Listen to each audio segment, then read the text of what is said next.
Seguimos en el curso básico sobre la jurisprudencia de la Corte Interamericana de Derechos Humanos respecto de los derechos humanos de las mujeres. Este es un curso autoformativo que tú estás siguiendo a través de las plataformas sociales de la Corte Interamericana.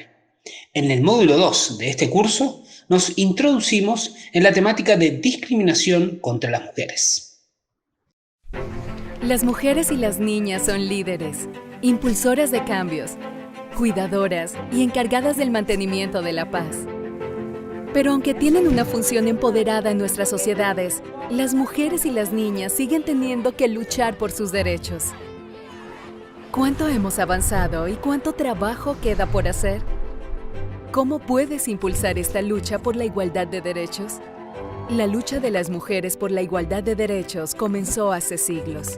El año 1848 supuso un hito para el movimiento por los derechos de las mujeres con la Convención de Seneca Falls, en la que las activistas reclamaron públicamente sus derechos civiles, sociales, políticos y religiosos. En 1893, Nueva Zelanda demostró al resto de activistas del mundo que era posible lograr el derecho al voto igualitario a través de la defensa de los intereses sufragistas. A comienzos del siglo XX, las mujeres de todo el mundo intensificaron sus movilizaciones por la igualdad de género y se vivió una rápida evolución de su función en el mercado laboral, con el acceso a puestos que trascendían las labores de cuidado. En 1945 nació la Organización de las Naciones Unidas como respuesta a la destrucción provocada por las dos guerras mundiales, y Eleanor Roosevelt supervisó la redacción de la Declaración Universal de Derechos Humanos. Ella fue una de las personas que defendieron con vehemencia la necesidad de subrayar los derechos de las mujeres en la declaración. Así se sentó la base para las normas y los estándares internacionales sobre los derechos de las mujeres. Durante las décadas siguientes, las mujeres empiezan a hacer historia y asumir puestos de liderazgo en el gobierno, mientras las activistas de base completan el impulso internacional, convirtiéndose en poderosos símbolos de resistencia feminista y cambio social. Esta tendencia alcanzó su punto culminante en 1995, cuando la Declaración y Plataforma de Acción de Beijing presentó una visionaria agenda internacional por los derechos de las mujeres y las niñas. A pesar de todos los avances, la llegada del siglo XXI no ha supuesto la desaparición de los estigmas patriarcales y diversas líderes ejemplares se han levantado para hacerles frente. Con la aparición de la era digital, las redes sociales se han convertido en una herramienta esencial para unir a la población en la lucha contra la injusticia. La voz de una sola mujer se oye ahora más fuerte que nunca. Las activistas de base inician movimientos sociales en línea y sobre el terreno, en todas partes, desde grandes ciudades a pueblos, inspirando a las futuras generaciones de mujeres y niñas líderes. Gracias a una incansable campaña, estos movimientos están logrando transformaciones políticas que apuntan a un auténtico cambio en la mentalidad y las prácticas relativas a la igualdad de derechos en todo el mundo. ¿Dónde estamos ahora? Un cuarto de siglo después de la Declaración de Beijing, las mujeres y los hombres deben movilizarse juntos para superar los obstáculos a los que todavía se enfrenta la igualdad de género. Deben luchar para poner fin a la violencia de género, para garantizar el acceso a la atención sanitaria, por la igualdad salarial y por una participación igualitaria en la vida política. Aún no hemos acabado. Sé parte de la generación Igualdad y permítenos seguir escribiendo la historia de forma colectiva.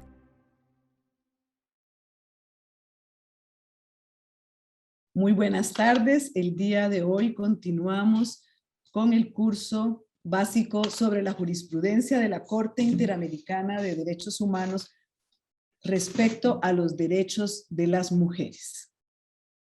El día de hoy vamos a desarrollar el módulo 2, que es fundamentalmente sobre la situación de discriminación en que viven las mujeres basada en consideraciones de género. A partir del módulo 2 vamos a iniciar también a conocer la jurisprudencia de la Corte y lo que en sus fallos y opiniones consultivas nos ha dicho sobre la discriminación que sufren las mujeres. En este módulo vamos a desarrollar 3 puntos que nos parecen fundamentales. Primero voy a compartir brevemente con ustedes algunos datos que nos parecen importantes sobre la situación de discriminación actual en la que están viviendo la mitad de la población del mundo, es decir, las mujeres. En segundo lugar, vamos a desarrollar esta cultura de discriminación contra las mujeres que se basa en los prejuicios y estereotipos.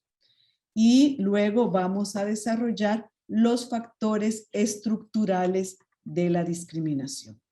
Así que adelante, manos a la obra. Vamos a iniciar con algunos datos que nos parece importante compartir. En primer lugar, como ustedes saben, los Objetivos de Desarrollo Sostenible de Naciones Unidas, en su objetivo número 5, señalan la importancia de la igualdad de género. Este es una aspiración y esperemos que sea una meta que se va a alcanzar. Sin embargo, un informe de la CEPAL de 2018 nos indica que América Latina es la región más desigual del mundo. Más de la mitad de las mujeres de la región de América Latina no tienen ingresos propios, o lo que es peor, sus sueldos son inferiores al salario mínimo. El desempleo es un problema que castiga sobre todo a las mujeres, y lo hemos visto ahora también en la pandemia. Las mujeres, muchas han perdido sus trabajos remunerados, pero han tenido la carga del cuidado de las familias, además han tenido la carga de dar ese acompañamiento día a día en la educación y formación de sus hijos e hijas. También en el tema de los salarios hay una desventaja. A nivel mundial, las mujeres ganamos un 16% menos que los hombres. Este dato es alarmante porque debería ser, y tal como lo reconoce la Declaración Universal de Derechos Humanos, a igual trabajo, igual salario. También un dato que es interesante porque tenemos que ir viendo también los avances que se han dado. Por eso es que la lucha que han dado las mujeres y los hombres que han acompañado a estas luchas han tenido resultados valiosos. Por ejemplo, de acuerdo a la lista Fortune 500, actualmente en el 2021 hay 41 mujeres directivas ejecutivas. Esto subió ya que en 1998 era únicamente una mujer. Es decir, pasamos de una mujer en altos cargos directivos a tener 41 directoras. Sin embargo, todavía falta mucho que hacer, ya que esto representa únicamente el 8% del personal directivo. Es decir, hemos avanzado, pero todavía no hemos llegado a un 50% de cargos de esta importancia. Actualmente también vemos que en la región no hay mujeres jefas de Estado o de gobierno y hay muy pocas presidentas en los parlamentos. Y generalmente se ha concebido que las carteras ministeriales que tienen que ver con asuntos sociales, de familia y de cultura son las que se asignan a las mujeres. Tenemos que ver más mujeres también en puestos como los ministerios de Hacienda, los ministerios de Relaciones Exteriores, etc. Finalmente, como hemos señalado, la Corte ya ha desarrollado mucha jurisprudencia donde ha identificado con una perspectiva de género las violaciones a los derechos humanos de las mujeres. Y algo importante que ha dicho la Corte en varias masacres ha sido que las mujeres sufren de manera diferente las violaciones de derechos humanos en los conflictos armados internos. Esto lo vamos a ir viendo más adelante con masacres como la de las 2 R's contra Guatemala o la del Mozote contra El Salvador. Y aquí hago referencia a esto antes de empezar a analizar el tema de la discriminación, porque en el año 2000 el Consejo de Seguridad de Naciones Unidas aprobó una resolución donde reconoció que la guerra repercute de forma distinta a las mujeres. O sea, también ya en Naciones Unidas y no únicamente en los comités creados por los tratados, se reconoce este impacto diferenciado que causa la guerra a las mujeres. Pero esta resolución no se quedó atrás, sino que hizo hincapié que en las negociaciones y en las conversaciones de paz deberían estar más representadas las mujeres. Si nosotras se nos afecta nuestra dignidad, nuestros derechos fundamentales de una manera diferente, entonces en las negociaciones de paz, cuando se lleguen a los acuerdos, debería estar incluida también esta perspectiva de género. Y se señalaba que de 1992 al 2019, únicamente el 13% de las personas que negociaban los acuerdos de paz eran mujeres. Entonces, ya hay un reconocimiento internacional del impacto diferenciado. Ahora hay que dar el siguiente paso, que es que cuando haya conversaciones de paz, también se nos incluya a las mujeres. Ahora sí, el segundo punto que vamos a tratar es ya la jurisprudencia de la Corte Interamericana de Derechos Humanos, que como vamos a ir viendo en este módulo y en el resto de los módulos que vamos a trabajar, la Corte ha condenado a estados por casos de violencia, de tortura, de violencia y violación sexual, también por violación al derecho a la vida, a la personalidad jurídica, a la integridad de las mujeres, las niñas y las adolescentes. Y la Corte también ha dado un paso al desarrollar, ya en un caso precisamente de una niña, el tema de la discriminación interseccional y la discriminación estructural. Así que ahora vamos a iniciar con la cultura de discriminación contra las mujeres, estos prejuicios y estereotipos. Como dijimos en la primera clase, a pesar de que los principios de igualdad y no discriminación están universalmente reconocidos, persisten aún hoy en día expresiones de desigualdad y discriminación. Y por eso es necesaria esta especificidad en la garantía, la promoción y la protección de los derechos para que al final, algún día, y esperemos que sea en un corto plazo, logremos alcanzar ese ideal abstracto de la universalidad de los derechos fundamentales de todas las personas. La Comisión Interamericana de Derechos Humanos emitió en el 2019 un informe muy valioso sobre violencia y discriminación contra las mujeres, niñas y adolescentes. Les invito a conocer este informe porque es un informe muy amplio, muy completo, tiene muchos estándares y tiene mucha información que nos puede servir al momento de incidir en políticas públicas, en defensa de derechos de las mujeres, en temas académicos, de formación, etc. En este informe, la Comisión Interamericana señala que las mujeres y las niñas son las más discriminadas en la región. En el contexto en el cual crecen las niñas y adolescentes, está profundamente marcado por violencia y discriminación contra ellas, y que esto se vincula con las condiciones de discriminación estructural y de estereotipo de género. Además, en este valioso informe, la Comisión Interamericana de Derechos Humanos hace mención a que las mujeres continuamos enfrentando desafíos para lograr el pleno respeto de nuestros derechos, porque lamentablemente estamos en sociedades donde hay una discriminación estructural.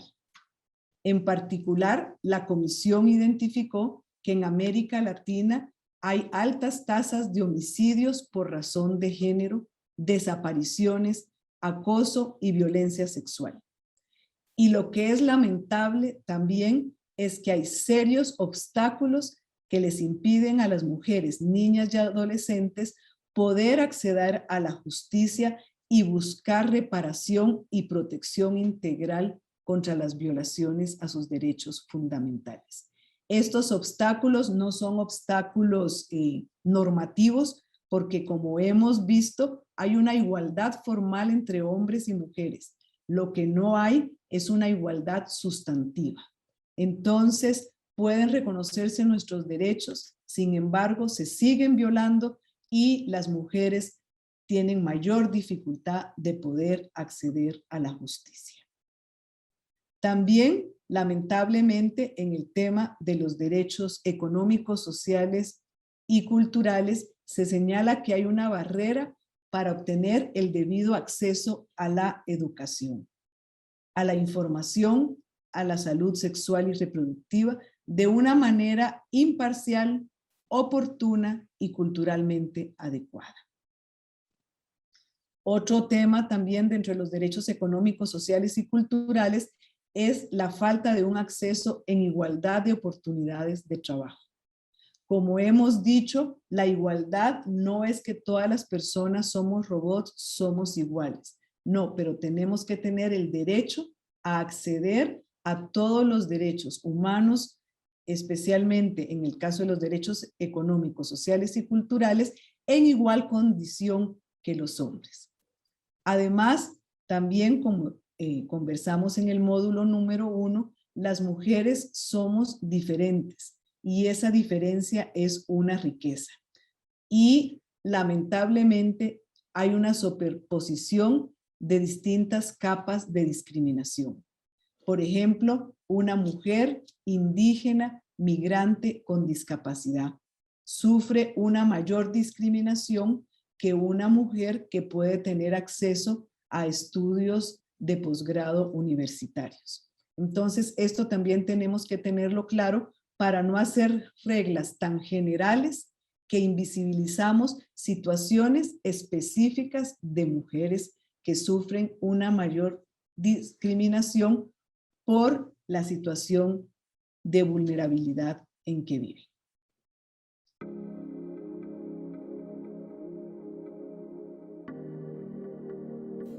Mi nombre es Alejandra Nuño y soy directora del Centro Universitario por la Dignidad y la Justicia Francisco Suárez del IPESO en Guadalajara.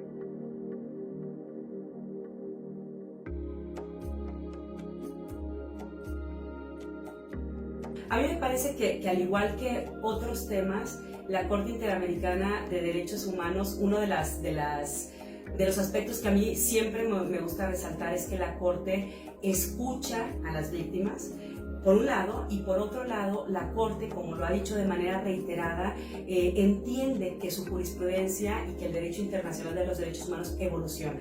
Entonces, si una vez, por ejemplo, el caso Loaiza Tamayo contra Perú, de hace mucho tiempo, que a veces se nos olvidan esos casos, pues la Corte tímidamente empezaba a conocer casos de violencias de género digamos, ya en su fuero, en su competencia.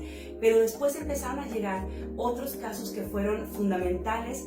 El caso, por supuesto, de Campo Algodonero, en los casos de Inés y de Valentina, o otros casos más peruanos, por ejemplo, y después el caso de las mujeres de Atenco. A mí, ¿qué me parece? Bueno, que la Corte primero ha expandido su jurisprudencia. Imaginémonos que ahora un caso de violencia sexual por parte de funcionarios del Estado no solamente es es gravísimo, sino también es una causa de tortura, ¿no? Es decir, la Corte le pone cada vez más énfasis a lo que las mujeres o las niñas sufrimos en casos de violencias, y eso para la Corte es una violación de derechos humanos agravada.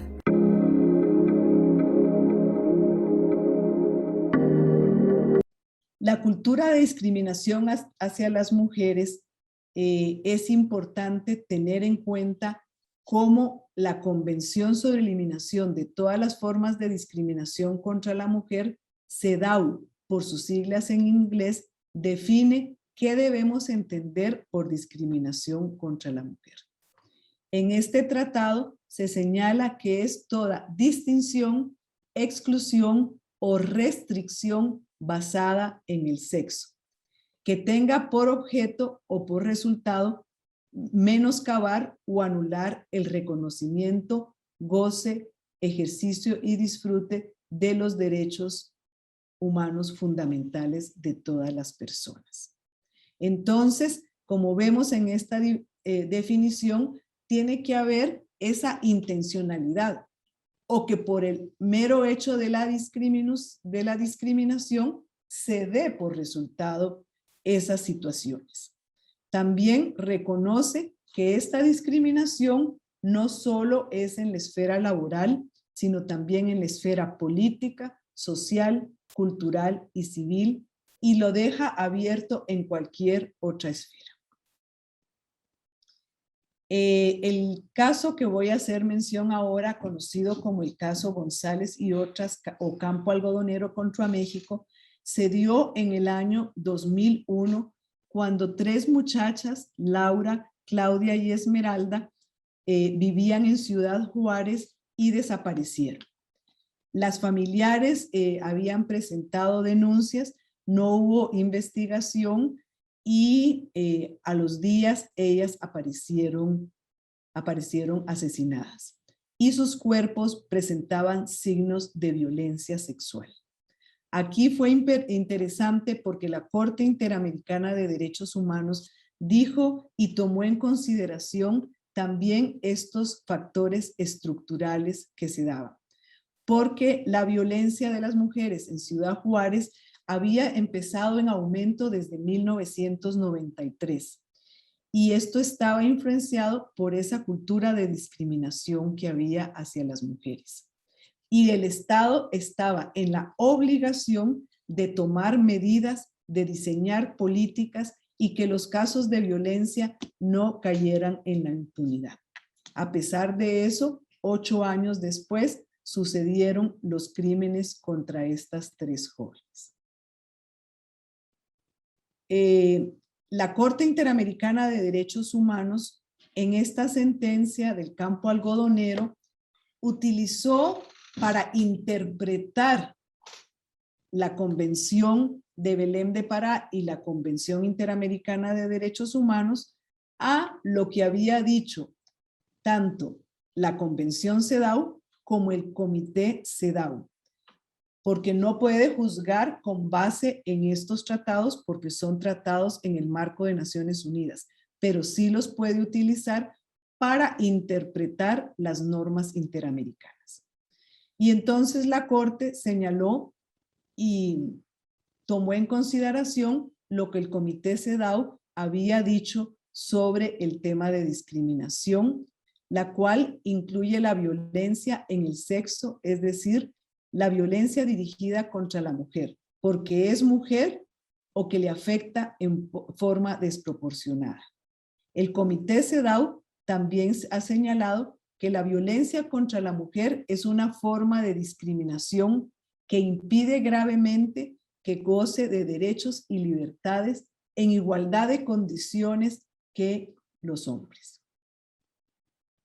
También la Convención de Belém de Pará, que como hemos visto es específica y es la única norma internacional para prevenir, sancionar y erradicar la violencia contra las mujeres. La Convención de Belém de Pará nos señala que la violencia contra la mujer es una manifestación de relaciones de poder históricamente desiguales entre mujeres y hombres. Por eso hablábamos al inicio de la importancia de esta especificidad en el reconocimiento de los derechos de las mujeres y además esta convención reconoce que el derecho de toda mujer a una vida libre de violencia incluye el derecho a ser libre de toda forma de discriminación. Valentina Rosendo Cantú tenía 17 años cuando estaba en un arroyo cercano de su domicilio en el estado de Guerrero y cuando disponía a bañarse, se acercaron 8 militares, le apuntaron con el arma y le obligaban a que identificara a unas personas que les enseñaban unas fotografías. Ella indicó que no conocía a estas personas, entonces empezaron a golpearlo y algunos de los militares la violaron sexualmente. Este caso finalmente llegó a la Corte Interamericana de Derechos Humanos porque Valentina Rosendo Cantú no encontró justicia en el Estado de México. Entonces, finalmente, aquí la tenemos en la sede de la Corte Interamericana cuando se dictó la sentencia.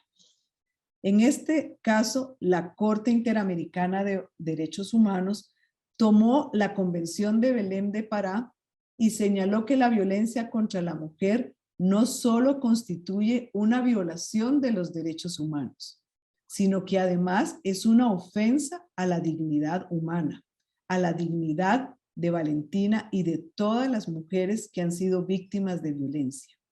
Y es una manifestación de estas relaciones de poder históricamente desiguales. Y en tercer lugar, algo muy importante, señaló que esta violencia trasciende todos los sectores de la sociedad, independientemente su clase, raza, grupo étnico, nivel de ingresos, cultura, educacional, edad o religión. Es decir, tenemos que ser solidarias y sentir empatía por todas las mujeres que sufren discriminación y que sufren violencia, y no tenemos que ser nosotras las que discriminamos a un grupo por alguna condición social. Y en cuarto lugar, la Corte Interamericana señaló que esta discriminación y esta violencia afectan negativamente las propias bases de la sociedad. Si vivimos en sociedades que consideran que es normal golpear a una mujer, abusar de ella sexualmente, que señalar que ella se expuso, que cómo iba vestida, que a qué hora salió de su casa, estamos afectando negativamente las bases de una sociedad auténticamente democrática. Sobre también los prejuicios y estereotipos, tenemos el caso de Claudina Velázquez, una muchacha de 19 años, estudiante de Derecho en Guatemala, que salió a una fiesta, llamó a sus padres y no supieron más de ella. Ellos recibieron una llamada diciendo que Claudina se encontraba en peligro, fueron a las autoridades y, como aparece en la mayoría de nuestras leyes penales, le dijeron que tenía que esperar por lo menos 24 horas. Al día siguiente de su desaparición, o sea, en menos de 24 horas, a las 5 de la mañana, encontraron el cadáver de Claudina con heridas de arma de fuego e indicios de posible violencia sexual, así como varias lesiones en su cuerpo. La Corte Interamericana en este caso señaló que los estereotipos de género se refieren a esa preconcepción que tienen las sociedades sobre los atributos, conductas o características que tienen y deben ser ejecutadas por hombres y por mujeres respectivamente, y que es posible asociar esa subordinación de la mujer. Se considera como algo natural. Y aquí siempre me gusta recalcar que cómo es este proceso de crear estereotipos. Y empieza desde el inicio cuando estamos en los procesos de formación de nuestros hijos o hijas. Desde el hogar empezamos a generar o a crear estos estereotipos, es decir, cuál conducta esperamos de una niña, cuál conducta esperamos de un niño en estos procesos de socialización. La niña pone la mesa, sirve al hermano, al padre, el niño, el padre leen el periódico, descansan o juegan, los niños juegan fútbol, las niñas no, etcétera. Entonces vamos dando esta preconcepción de qué nos toca a cada una, y donde la mujer o la niña está subordinada.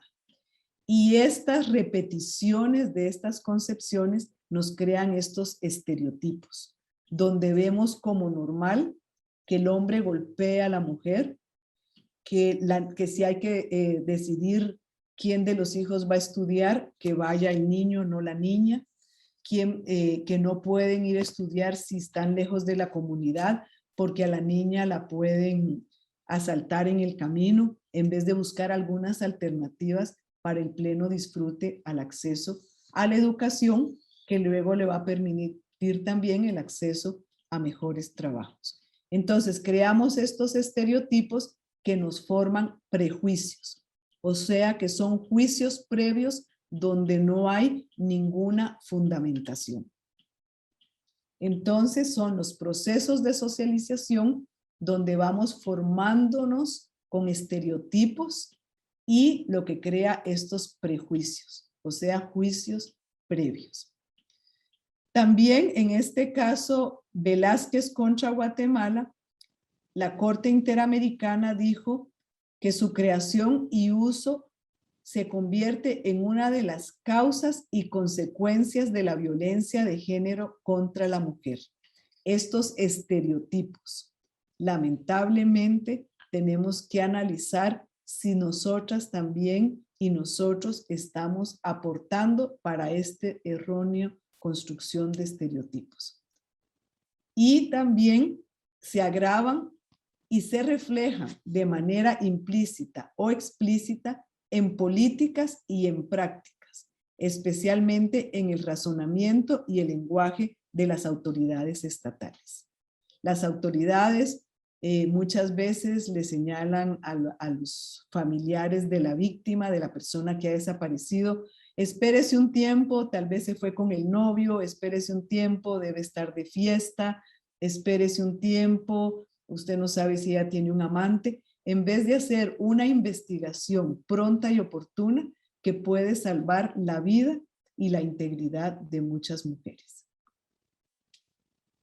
También sobre el tema de prejuicios y estereotipos, la Corte ha dicho que exigirle a una madre a que condicione sus opciones de vida implica utilizar una concepción tradicional sobre el papel de las mujeres como madres y lo que la sociedad espera de ellas. Esto lo dijo en el caso de Atala Rifo, una jueza chilena que tuvo 3 hijas en su matrimonio y cuando se divorció acordó con su esposo que ella iba a mantener el cuidado de las niñas. Sin embargo, 6 meses después, la compañera sentimental de la doctora Rifo fue a vivir a la casa de ellas. Entonces, el padre de las niñas interpuso una demanda de custodia y al inicio se la habían rechazado. Luego, en una apelación, también se la rechazaron, pero la Corte Suprema de Justicia de Chile acogió el recurso y le concedió la custodia al padre. Entonces, la Corte Interamericana por eso dijo que no se le puede exigir a las mujeres que condicionen sus opciones de vida. Y además que las mujeres llevan la responsabilidad principal en la crianza de sus hijos e hijas y en pos de esto, ella debió haber privilegiado la crianza de sus hijas renunciando a un aspecto esencial de su identidad. Entonces, para continuar,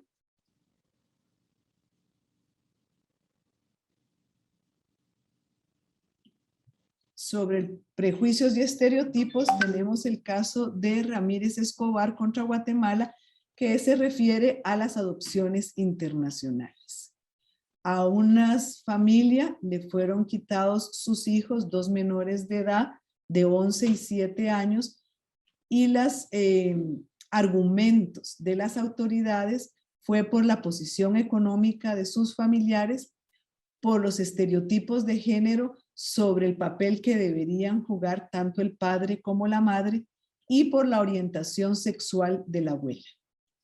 Y la Corte consideró que estos aspectos constituyeron como justificaciones discriminatorias para separar a la familia. O sea, no fueron criterios objetivos para sustraer a estos niños y darlos en una adopción internacional. En este caso, la Corte Interamericana también señaló que la orientación sexual y la identidad de género también son categorías protegidas por el Pacto de San José. Y está prohibida cualquier norma, cualquier política, cualquier acto o cualquier práctica que sea discriminatoria por orientación sexual o identidad de género. Ahora vamos a continuar con los factores estructurales. Como hemos dicho al inicio de este módulo, el machismo y la prevalencia de estereotipos sexistas, así como esta discriminación histórica conectada al tejido social y además tolerada socialmente frente a la violencia contra las mujeres en todas sus dimensiones física, psicológica, sexual y económica. Son estos factores estructurales que están arraigados lamentablemente y condenablemente en nuestras sociedades.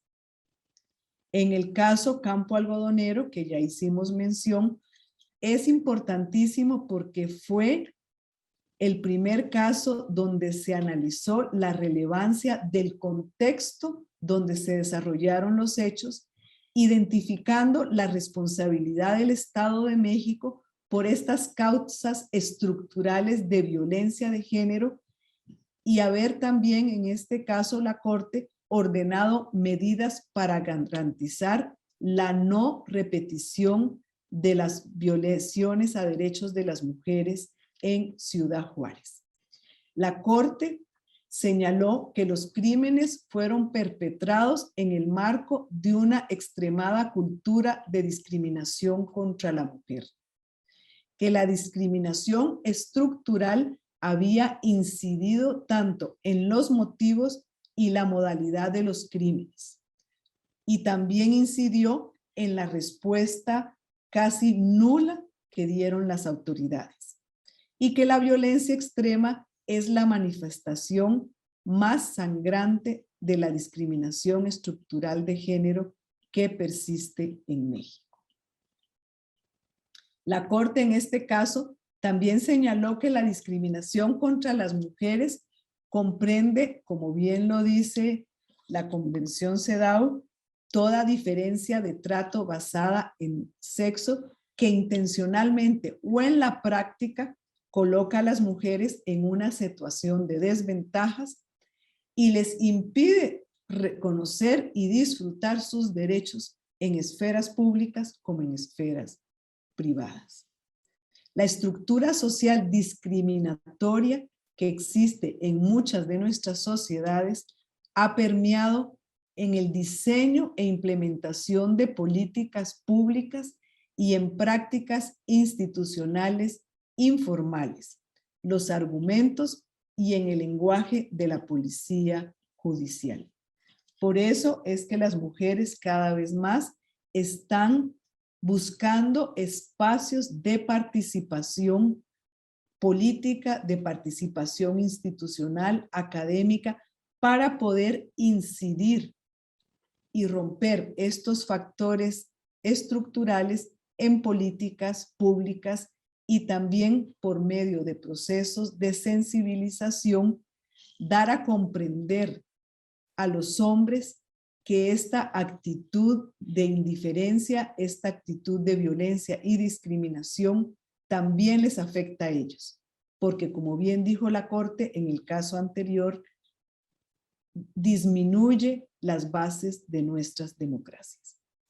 La legislación y el modus operandi de los operadores jurídicos no son neutros, y esto lo tienen que tener claros. Por el contrario, señaló bien la Corte en el caso Campo Algodonero, si no se adopta una perspectiva de género, se reproducen y legitiman estos estereotipos sexistas y estas estructuras discriminatorias. Por eso hay que continuar luchando en que las universidades que forman a los próximos y futuros operadores jurídicos tengan la capacidad de entender y de aplicar esta perspectiva de género para no seguir reproduciendo y legitimando los estereotipos. Sobre los factores estructurales, también la Corte Interamericana de Derechos Humanos se pronunció en un caso contra Brasil de unas trabajadoras de la fábrica de fuegos en San Antonio de Jesús. En esta ciudad en Brasil había mucha pobreza y se instalaron unas fábricas de fuegos sin ningún control del Estado. Y hubo una explosión donde murieron 64 personas, la mayoría de ellas eran mujeres, y también 22 niños y niñas, y había mujeres embarazadas. Si bien es cierto, esta era una empresa privada, no era una empresa del Estado, había una responsabilidad internacional del Estado Federado de Brasil porque no hizo la debida diligencia para supervisar las condiciones de seguridad en el trabajo de estas mujeres. La discriminación estructural, dijo la Corte en este caso, en función a la condición de pobreza de la víctima, además confluían otras desventajas estructurales que impactaron en su victimización. Eran desventajas económicas, sociales, como referidas a grupos de determinadas personas. Es decir, una confluencia de factores de discriminación. Las víctimas de este caso se encontraban en una situación de pobreza estructural. Como les dije, la mayoría de ellas eran mujeres y niñas, eran afrodescendientes y 4 de ellas estaban embarazadas. Lamentablemente no contaban con ninguna otra alternativa económica más que aceptar un trabajo peligroso en condiciones de explotación. La Corte señaló que la confluencia de estos factores estructurales de discriminación hizo posible que una fábrica haya podido instalarse y operar en una zona donde las mujeres, niñas y niños víctimas se habían visto compelidos a trabajar ahí porque era la única opción laboral que tenían. Vamos a dejar hasta aquí el módulo de discriminación para poder en el módulo número 4 continuar con unos aspectos importantes sobre la discriminación, como lo son las múltiples formas de discriminación, la situación en que viven mujeres basadas en consideraciones de género, el acceso a la justicia y la discriminación de las mujeres detenidas. Muchísimas gracias.